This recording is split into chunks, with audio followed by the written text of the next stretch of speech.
अब हम पढ़ते हैं कूलाम का नियम। कूलाम का नियम किस पर आधारित है? दो स्थिर आवेशों के मध्य जो विद्युत बल लगता है उस विद्युत बल का मान निर्धारित करता है कूलाम का नियम।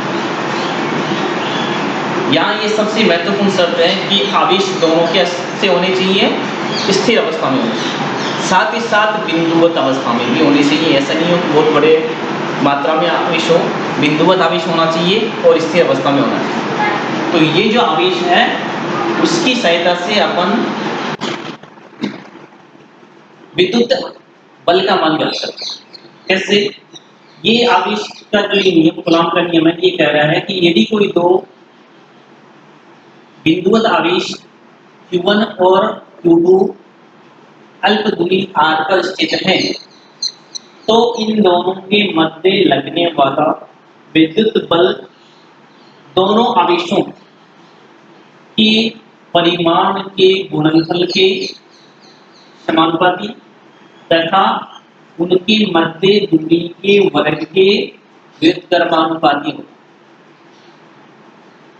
कूलाम का नियम ये कहता है कि दो स्थिर तथा बिंदुवत आवेशों के मध्य लगने वाला विद्युत बल दोनों आवेशों के परिमाण के गुणनफल के समानुपाती तथा उनकी मध्य दूरी के वर्ग के व्युत्क्रमानुपाती। ये दो अलग अलग स्थितियां अपने पास हैं और इन दोनों स्थितियों के लिए अपन एक साथ में संयुक्त रूप से लिखना चाहें तो ये बल F proportional to Q1 Q2 upon R square. अब यदि यहाँ इस समानुपाती चिन्ह को हटाते हैं तो F इक्वल टू एक नियतांक आता है जिसको अपन कैसे लिख देते हैं K Q1 Q2 upon R square. यहाँ ये जो K एक नियतांक है जिसका मान मात्रक पद्धति पर निर्भर करता है। जैसे SI पद्धति में है या CGS पद्धति में है, ये मात्रक पद्धति में निर्भर करता है। जैसे अपन मान लिए SI पद्धति की बात करें कि SI पद्धति में इसका मान क्या होगा, तो SI पद्धति में इस नियतांक का मान K equal to 1/4 pi epsilon naught होता है। इसका मान क्या होता है? 1/4 पाई एप्सिलॉन नॉट, जिसका मान 9 गुणा 10⁹9 न्यूटन मीटर स्क्वायर प्रति कूलम स्क्वायर। ये ऐसा पद्धति में इसका मान। यहाँ एक अपने पास एक्सटर्नल नोड का मान आता है। ये एक्सटर्नल नोड क्या है? ये निर्वात या वायु की विद्युतशीलता है। निर्वात या वायु की विद्युतशीलता जिसका मान 8.854 into 10 की पावर -12 पर कूलम स्क्वायर पर न्यूटन मीटर स्क्वायर होता है।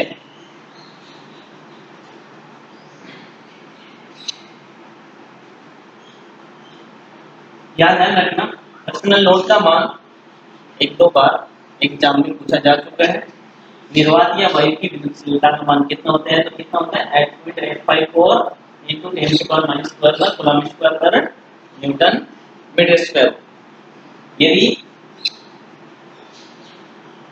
इस K के मान को यहाँ अपन बल के मान में यहाँ रख दें तो बल का मान क्या हो गया? F is equal to 1/4 pi epsilon not Q1 Q2 upon R square हो गया। ये मान है निर्वात या वायु की स्थिति में दोनों आवेशों के मध्य पर। यदि यहाँ निर्वात या वायु की तुलना में कोई माध्यम रख दिया जाए तो माध्यम की स्थिति में ये बल F है, इसको अपन Fm लिख दें। F मीडियम, मीडियम के लिए M ले लिया। Fm equal to 1/4 pi epsilon Q1 Q2 upon R square. ध्यान रखना, निर्वात या वायु में तो एप्सिलॉन नॉट लगेगा, लेकिन माध्यम की स्थिति में यहाँ केवल एप्सिलॉन आएगा।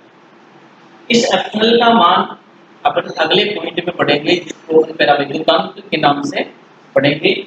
और वहां अपने पास इसका मान दिया जाएगा। ये जो मान होता है वो optional equal to optional not equal to optional R होता है। अपन देखेंगे क्या होता है। ये जो ऑप्शनल होता है वो माध्यम की निरपेक्ष विद्युतशीलता होती है। माध्यम की निरपेक्ष विद्युतशीलता। इस प्रकार से अपन ये मान ज्ञात करें।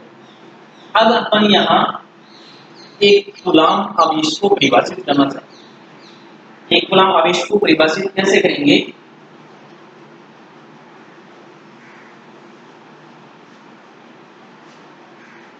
एक कूलाम आवेश को परिभाषित करने के लिए ये जो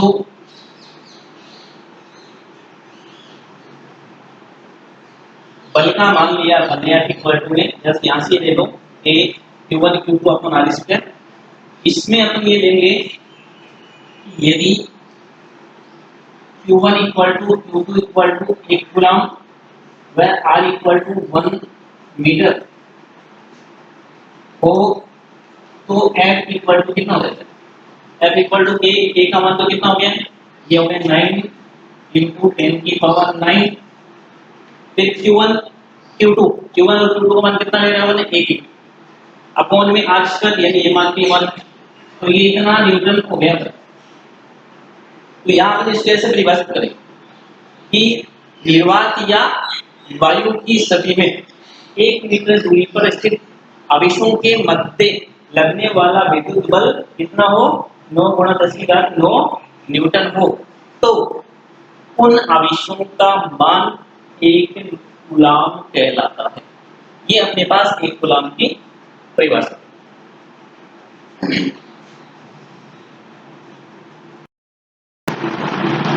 अब देखिए, अब बात करते हैं पराविद्युतांक या dielectric constant. Dielectric constant देखो, पराविद्युतांक क्या होता है।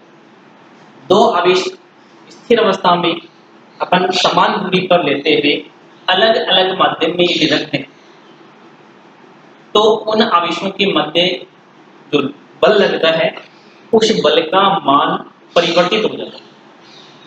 निर्वात में अपन रखें या किसी माध्यम में रखें तो माध्यम में जैसे ही अपन आवेश को रखेंगे वैसे उसका बल का मान कम हो जाता है। तो यहाँ पर एक परिभाषा ये दे सकते हैं कि निर्वात या वायु की तुलना में स्थिर आवेशों के मध्य लगने वाला बल माध्यम में जितना गुणा कम हो जाता है उसे पराविद्युतांक कहते हैं। इसको अपन एक्सटर्नल आर से नोट यानी एक्सटर्नल आर से इसको अपन यूं भी परिभाषित कर सकते हैं।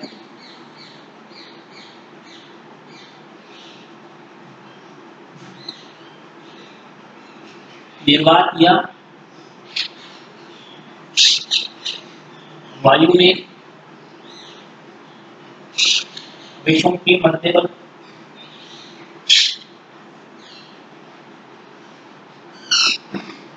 बटा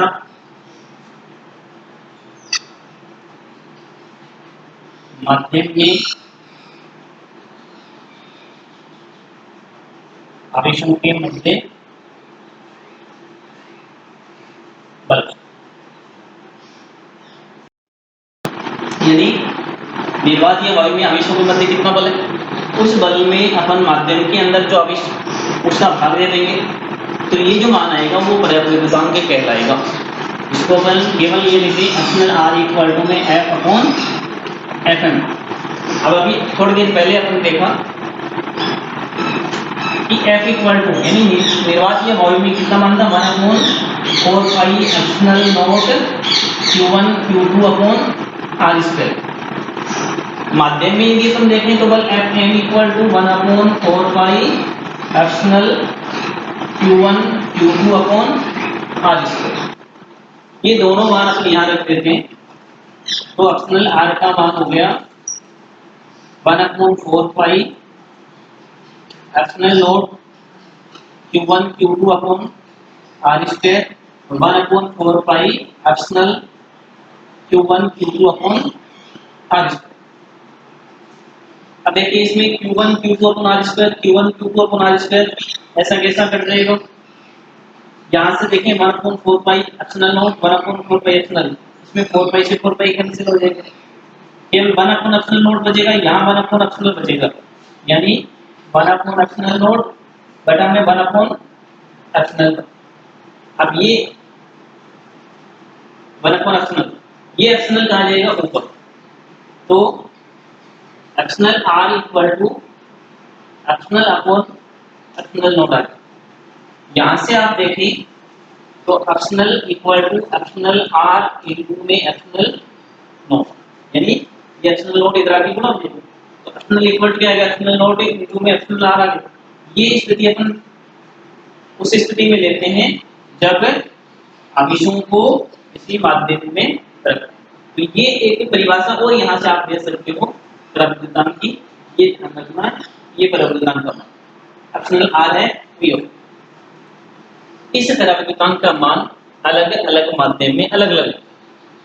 सबसे महत्वपूर्ण ध्यान ये रखना है कि किसी भी धातु या सुचालक में इसका मान एक्सटर्नल आर का मान इनफाइनाइट होता है, ये ध्यान रखना है।